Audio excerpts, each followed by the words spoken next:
You're welcome back to the show. Many thanks for staying with us. Well, President Akufo-Addo has been very busy today after his return from the AU meeting in Addis Ababa.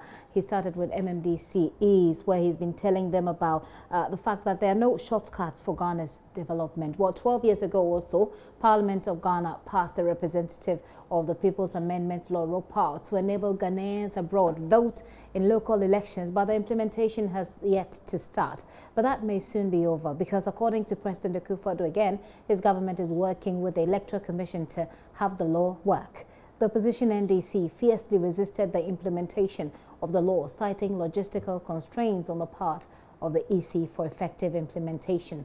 The issue is currently before court, but even before the court will deliver judgment on the case, President Akufo-Addo said his government is determined to have the matter resolved. He was responding to a list of demands from the Ghanaian diaspora community at a homecoming event underway in Accra. We'll be hearing from the chairman of the diaspora meeting, Alex Adade, but that is also one of the things that the president has been doing beside meeting with the MMDCs. We can hear excerpts of the president's meeting with the MMDCs earlier this morning. I want to reiterate my belief that there are no shortcuts for Ghana.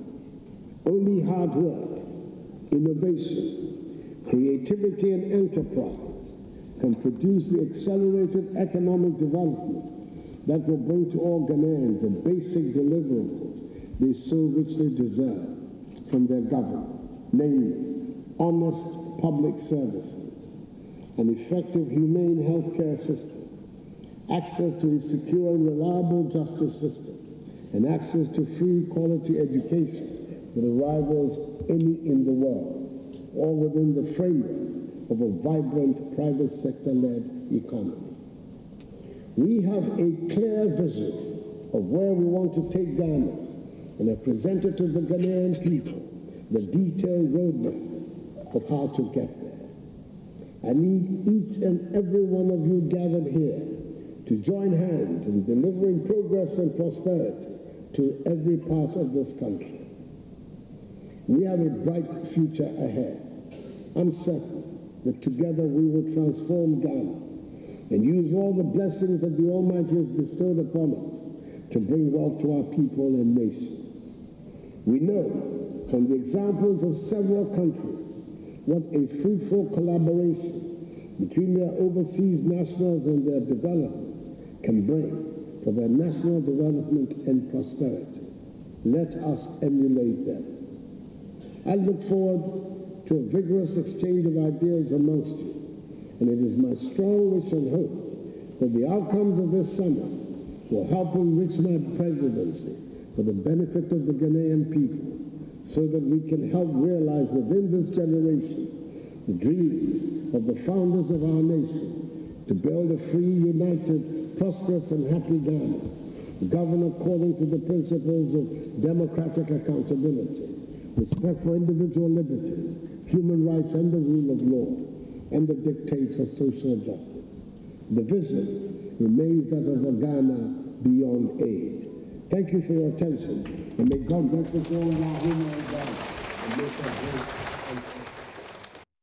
President Akufo-Addo there earlier this morning. Elton Brobe has been following the president. This is our presidential affairs correspondent. He joins me on the line with more. Elton, the president has been busy. I indicated that quite earlier. He's been meeting with the MMDC. He's been at the homecoming summit, and we do know at this point that there is another event at the Flagstaff House. Let's start with a meeting with the MMDCs, from which we play that very quick sound bite. What more has he been telling the MMDCs, Elton?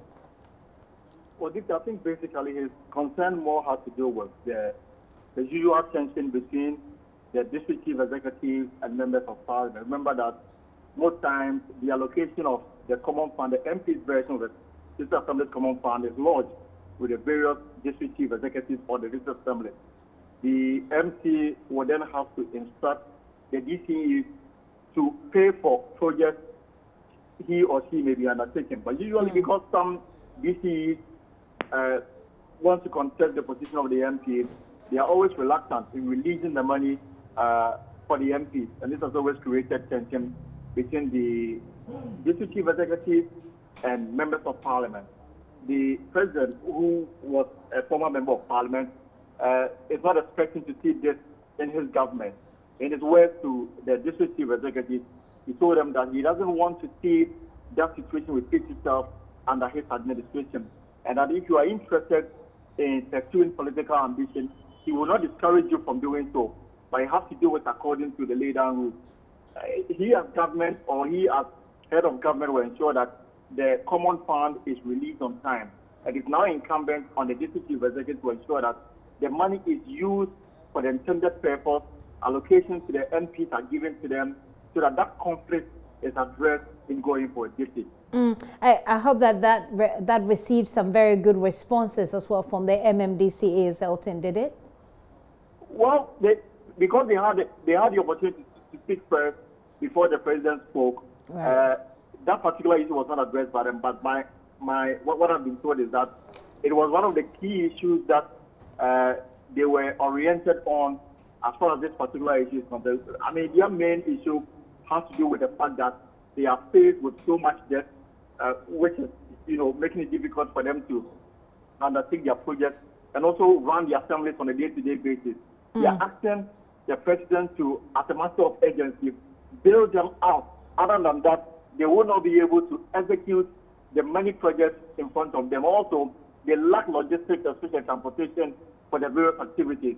This, the president responded and said that government is operating under a very austere budget. But they will look at, the concerns of the district chief executive and ensure that they are addressed as early as possible. Their main concern has to do with money. Very well, Elton. Let's look at the homecoming summits. At the homecoming summits, we hear they've been talking a lot about ROPA, and of course, President Akufo-Addo is also considering a review of the dual citizen law. Bring us up to speed. Exactly what are the details? Well, two issues that the community wants government to do. First has to do with the implementation of the Representation of People's Amendment Law, ROPA, which was passed in Parliament in 2005. That's 12 years down the line. Now, the implementation has just started. The reason being that the Electoral Commission says that it is yet to put in place the necessary logistics and measures before they can allow Ghanaians abroad vote in general election. So the implementation is at where we are as far as the implementation of ROPA is concerned. President Akufo-Addo, remember that the MPP have all been for it since it was passed during their time in 2005. For the NDC on the other side, they are not so enthused about the implementation, basically because they want the Electoral Commission to be in readiness before they can implement it. Now, for the Ghanaian community, they are saying that, they've earned their due. They contribute almost $3 billion every year in terms of remittances to their community back home, which is more than what the country gets from the export of its natural resources. For that reason, government must be proactive in ensuring the implementation of ROPA. President Akufo-Addo's response to that particular request was that in the run-up to the election, this was one of the main campaign promises made to the Ghanaian community outside of Ghana. Whatever his government will do to ensure that the Electoral Commission is in a position to implement it, they will do, because according to the time is right now for the implementation of ROPA. The other issue has to do with the repeal of, Act 245, which is the dual citizen law passed by Parliament some years back. Now, what it says is that if you are a citizen of another country, if you hold a dual citizenship, you cannot be allowed to hold any public office in Ghana.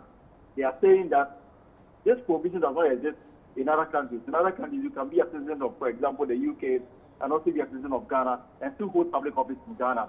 Ghana's law says that you have to renounce it before you can be given that opportunity. They are asking the president to take a look at this as well. President Akufo-Addo says that already the review has started because he set up an office as his presidency, which is dealing with concerns of people living in the diaspora. So this is another matter that probably if they want to take it back to Parliament for the necessary amendments to be made. From what I heard from the president say, it looks like government is in favor of allowing Ghanaians to hold dual citizenship and also occupy public office in the country. All right, Elton, we know that he's still having meetings at the Flagstaff House. What is happening there? Now, what we've been told is that rather what is happening is that the preparation is underway for President Akufo-Addo to go to Takoradi tomorrow to turn on the valve for FPSO John Ejefun Kufuor to start operation tomorrow.